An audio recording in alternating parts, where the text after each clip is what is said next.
வணக்கம் மக்களே. நம்ம மதிப்பிற்குரிய மாண்புமிகு அமைச்சர் ஒருத்தர் பேசியிருந்தார். வைணவம் சைனவம் நேர் அணிக்கி வச்சா, நாமம் போட்டா, பட்டை போட்டா அப்படின்னு. உன் வீட்டில் பொம்பளைங்க இருப்பாங்கள்ல, அவங்கக்கிட்ட போய் நாமம் போட்டா இல்லை நேராக நிற்க வச்சு செஞ்சாரா படுக்க வச்சு செஞ்சாரான்னு கேட்டிருக்கணும். உனக்கும் குடும்பம், உன்னை பெற்றவளும் ஒரு பெண்ணு தானே, உன்னை கட்டிக்கணும்னு ஒரு பெண் தானே. நீ பெற்று வச்சுருக்கிற பெண்ணை பெற்று வச்சுக்கிறான்னு தெரியல. இப்படி பெற்றிருந்தாலும் ஒரு பெண் தானே பிறப்பாங்க. கேவலமாக இல்லை இதெல்லாம் உனக்கு? நீ எல்லாம் இந்த நாட்டை காப்பாற்ற வந்த அமைச்சரா? எவ்வளோ கேவலம் சார். நம்ம என்ன பேசணும், சாதாரண மனுஷன் கூட பயந்து பயந்து பேசலாம், நிதானத்தை விட்டுறாம. ஏன்னா நம்ம வார்த்தை தவறக்கூடாதுன்ட்டு. ஒரு மாண்பு மிக இருக்கீங்க, என்ன புதுசு கூட இல்லை. எத்தனையோ டைம் எம்எல்ஏவாக இருந்துருக்கீங்க, எத்தனையோ மினிஸ்டர் வந்திருக்கீங்க, எத்தனையோ துறையை கையாண்டு இருக்கீங்க. ஒரு அநாகரிகமான வார்த்தைகள்,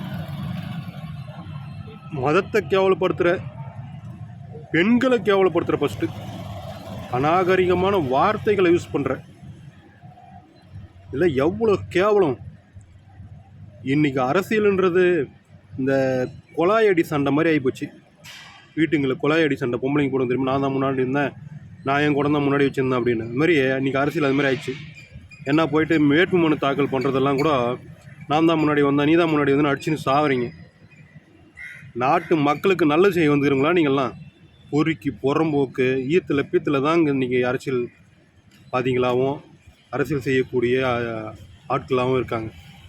காமராஜர் ஐயாவோட இந்த நாடு நிலைமை கேவலமாக போயிடுச்சு. அவருக்கு அதுக்கப்புறம் எதுவுமே கிடையாது.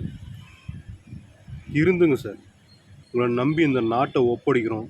ஓட்டு போடுறத மட்டும்தான் எங்கள் வேலை செய்கிறோம். மக்களான முட்டாள் மக்கள் நாங்கள்லாம். ஓட்டு போடும் போது மட்டும்தான் நாங்கள் அந்த உங்களை எங்களுக்கு நாங்கள் தெரியணும். மற்ற நேரம் என்ன மயிருக்குன்ட்டு நாங்கள் இந்த மக்களெல்லாம் பார்க்குறீங்க, வேறு ஒன்றும் இல்லை.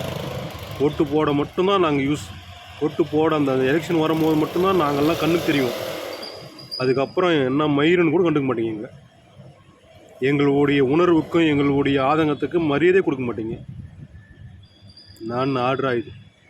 கடவுளே, நாடும் நாட்டு மக்களும் நாசமாக போகட்டும்.